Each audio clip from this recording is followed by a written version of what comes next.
I am Ferdinand Marcos, and I am the President of the Republic of the Philippines. I stand today on behalf of 110 million Filipinos. Hello people and hello universe, it's me again. Shout out sa inyo mga kababayan ha. Well. Mayroon tayong good news dito mga beshwa. Alam mo naman po tayo, laging good news, mayroong hindi magandang news. Ayan. I-updates natin. Kasi sabi nga ng iba, ba't hindi lumalabas sa mainstream media? Siyempre, ano lang yun guys ha. Pag nagbabalita ang mga yan, ano lang seconds lang no? Bahagya lang, no? Hindi buo. So, but anyway guys, shout out sa mga Marcos loyalists and supporters. Syempre, happy Valentine's Day today. Ayan. So, anyway, nakikita nyo guys, yung nakikita ko yan, Maharlika. Ibig sabihin, Maharlika, Maharlika Wealth Fund. Ayan, alam po natin talagang maganda itong isa sa pinaka controversial ito, pero maganda ang resulta na ito guys. Itong Maharlika Funds na ito, kung ito ay magaling ang mga namumuno dito, no? Maipapalago nila ang pera ng Pilipinas sa iba't ibang dako ng mundo. Siyempre, pag malaki ang tubo nito, malaki ang katulungan nito sa bansang Pilipinas, at yan ang umpisa sa patuloy na paglago at gaganda ekonomiya ng ating bansa. Marami ang ano to guys maitulong itong Maharlika Funds. As long as nandyan si Pangulong Marcos Jr. nakamonitor, sigurado na at itong Maharlika na ito ay nasa magandang kamay, no? Ang sinabi po dito mga kababayan, tingnan nyo, kabago-bago lang pero ang dami ng gustong mag-invest. Agay! Nako, yan ang sinasabi natin, ano? Well, ang sinabi po dito mga kababayan, basahin po natin ito ng sabi ng Pilipinas, ano? Sa panayam ng programang Market Aids ng ENC, sinabi ni Maharlika Investment Corporation, MIC, President at Chief Executive Officer Rafael Jose Joel Consing, na umaasa silang mag-anunsyo ng isa o dalawang investment commitments sa loob ng susunod na 3 hanggang 4 na buwan. Wow! Actually guys, ang bansang Japan very interesado dito sa Maharlika, no? Marami, no? So hintayin natin 'yan. Nako, magandang balita ito mga kababayan ha. Siyempre, lagi natin i-updates dito lahat 'yan. Tayo siyempre nakasubaybay tayo, ano?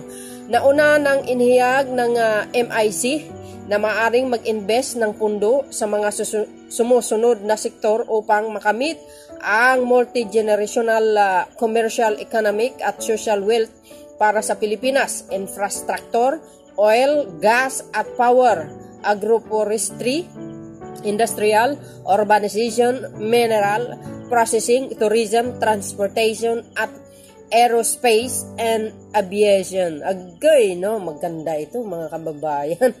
At magaling yung mga inilagay dito ni Pangulong Marcos Jr. Lalo nito si Mr. Consing, ano?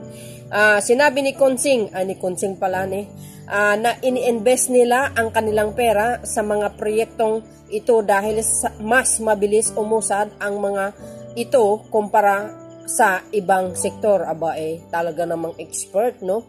Lalo na ang ating mahal na Pangulo talaga namang nakamonitor dito. Nako guys, no, ipagpanalangin natin na sana madami ang mag-invest dito, talaga namang lalago ito ay makikinabang ang sambayan ng Pilipino. Alam nyo, itong Maharlika talagang kinukundina ng mga anti-Marcos ito mga kababayan. Ayaw na ayaw nila kasi sabi nila pera ng taong bayan. Pero guys, depende sa mga humahawak, no? Kasi mayroong mga ibang bansa na talagang yung mga kasi mayroon din silang ganito yung mga pera ng bansa nila ini-invest nila sa international at lokal. Yung iba guys na nalugi, pero maraming kadahilan kung bakit nalugi. Siguro dahil yung iba kinukurakot, ang iba hindi magaling mamuno, hindi magaling mag-manage, no? Siyempre pera po 'yan. Alam niyo naman ang pera mainit sa kamay, no? Ang sinabi po dito, investment sa Maharlika Corporation, bumubuhos na. Sabi ko sa inyo, palakpakan natin. Agay, yan ang pinaka the best na talagang magandang mangyayari dito po sa Marcos administration. Pag ito bumuhos ng mga blessing sa Marcos administration, paktay tayo dito guys ha. Lahat po tayo makikinabang, pati ang mga anti-Marcos na magaling magbatikos. Agay, mauna sa pilahan yan. I think the first announcement would most likely be in the energy space. Ay, wow. And the other one could be in the transport space. Ay, wow. Kaloka naman ito guys. Ayon kay Maharlika Investment Corporation, MIC President and Chief Executive Officer Rafael Jose Consing. Oy guys magaling ito si Mr. Consing. Talagang magaling mamuno ito sa pagdating sa pera. Actually, ito si Mr. Consing, if I'm not mistaken, laging kasama yata ito ni Pangulong Marcos sa kanyang state basis. Correct me if I'm wrong guys. So yan, magandang balita ito. Anong kapalagay nyo guys ha? Hindi kayo mapalagay. Oh, but anyway, another good news po tayo. Oh, well, alam po natin mga ibang bansa tinutulungan tayo. Tayo naman ang ang Pilipinas din tumutulong yan, no? Kumbaga give and take lang. So anyway, another good news po sa atin lahat, ano? Siyempre, mga Pilipino talagang matulungin yan. Mga kababayan, nakikita nyo yung nakikita ko. Siyempre, Asian. Daming vlogs. Ang sinabi po dito guys ng Philippine News Agency, ayan o. Wow! Saan kayo makikita niyan? The Philippines has donated, oh my goodness, $100,000.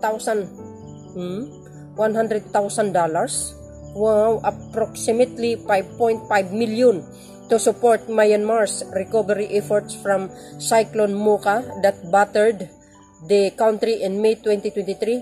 The FA said that donation turned over on February 6 to the Asian Secretariat is to show Manila's solidarity with the people of Myanmar. Wow, congratulations Pilipinas. Ayan. Oh, anong masabi nyo dito mga kababayan? Sabi ko sa inyo, mga Pilipino hindi talaga madamot, no? Kasi naman talaga, ang mga ibang Asia naman, talaga tinutulungan din naman tayo, di ba? Pag tinulungan ka, tumulong ka din. Kasi give and take, ka nga, no? So, magandang balita para sa lahat. Actually, very mahaba ito. Pero try nga natin basahin. Bayan, sabi ng PNA. Ayan, no? Agay! Pilipinas nag-donate ng 5.5 million for Myanmar post-cyclone Mocha recovery. Agay! Nako, yan na po natin. Yan ang po sinasabi natin. Ang sinabi po dito, the Philippines has donated $100,000 or approximately 5.5 million to support Myanmar's recovery effort from Cyclone Mocha that battered the country in May 2023. The Department of Foreign Affairs, which is ang DFA, said Tuesday. Kasi guys, nagkaroon yata ng problema itong Myanmar, no? Itong last year. Hindi ko na i-search ito, pero malaki ang kinaharap nilang problema dyan, no? The DFA said that donation turnover on February 6, the Asian Secretariat is to show Manila's solidarity with the people of Myanmar. Myanmar, like the Philippines, ayan, is prone to natural disaster. Okay. And it is crucial that we help build Asian capacity to withstand and recover from such event in the future. Philippines permanent representative to Asian J. Celine Quintana said, our collective expertise can contribute to the development of sustainable recovery strategies and the strengthening of our region's disaster response capabilities. Quintana handed over the donation to Asian Secretary General Dr. Kao Kim Horn in his capacity as Asian Humanitarian Assistance. Agay. Basahin pa po natin guys para malinawan tayo dito, no? Ang sinabi po dito, medyo maliit ito, Kao recognized Manila's stand support for disaster management and humanitarian assistance in Southeast Asia. Totoo po yan, ha? Kahit sinong isang country dito nagkakaroon ng problema, ang Pilipinas, laging on time at tumutulong yan. O tingnan nyo nangyari sa Turkey. Grabe, ang pinadala doon ng ating bansang Pilipinas ng mga rescuer at may pera pa, malaki, million dollars yung guys. Indeed, the contribution from the government of the Philippines today, along with my rules as SG, it's a hack underscores that ASEAN as a region stands in solidarity with the people in the affected communities in Myanmar and further reaffirms ASEAN commitment to the implementation of One ASEAN, One Response, he said during the February 6 ceremony. The ceremony was witnessed Ambassador Ong Myo Mient. Hindi ko mabasa it's Permanent Representative of Myanmar to ASEAN and Officer of the Philippine Mission and the ASEAN Secretariat. Cyclone Mocha was one of the strongest cyclone to hit Myanmar. Ayun na nga. When it made landfall in Rakhine, state on May 14, 2023, it winds speed which reached more than 250 kilowatts hours, affected about 1.23 million, the majority of whom were among the most improvised in Myanmar, suffering years of conflict, displacement, and economic marginalization. Agoy. So yun mga kababayan, wala naman ibang magtutulungan, nagtutulungan talaga ang bawat bansa, kahit sinong bansa, international o man ma-Asian, lahat nagtutulungan yan. So ganyan talaga.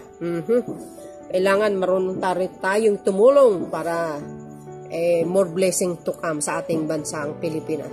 So yun mga kababayan, ayan, syempre see you again on my upload. See you again on my next upload video actually. Thank you guys for watching. Bye and baboos. God bless Philippines. Happy Valentine's Day everyone.